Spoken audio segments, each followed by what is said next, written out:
গত 23শে মার্চ এবং 27শে মার্চ দুটো সাপ্লিমেন্টারি লিস্ট এসআইআরের বেরিয়ে গেল।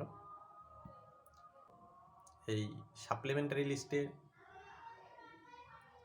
অ্যাডজুডিকেশনে যারা ছিলেন তাদের মধ্যে অনেকের নাম উঠে এসেছে, আবার অনেকের নাম ডিলিট হয়ে গেছে।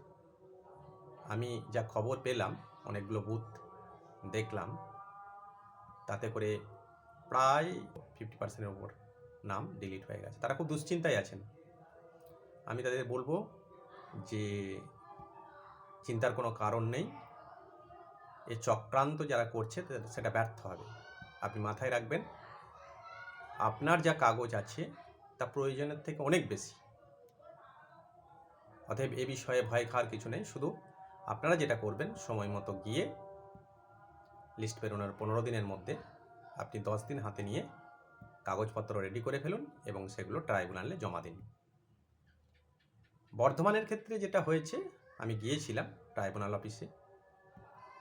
এটা সাধারণত এসডি অফিসে বা ডিএম অফিসে হচ্ছে। বর্ধমানের ক্ষেত্রে এসডি অফিসের নিউ বিল্ডিংয়ে।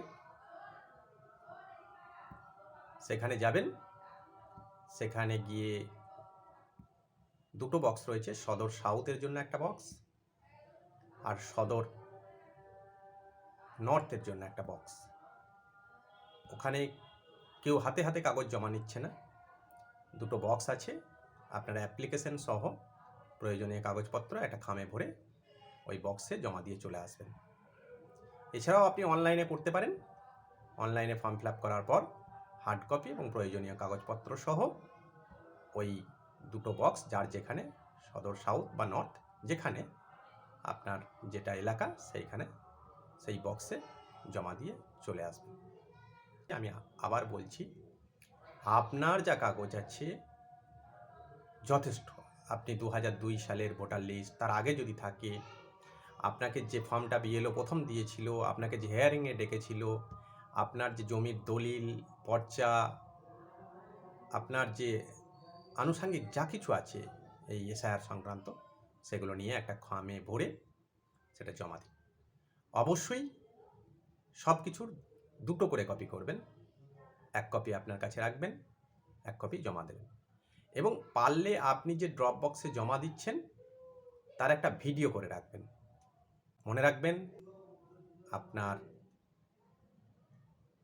যথেষ্ট কাগজ আছে। আপনাকে হয়তো সাময়িক কষ্ট পেতে হচ্ছে, কিন্তু আপনাকে আপনার ভোটাধিকার থেকে কেউ বঞ্চিত করতে পারবে না। আপনি নিশ্চিন্তে থাকুন, শান্তিতে থাকুন, নিরাপদে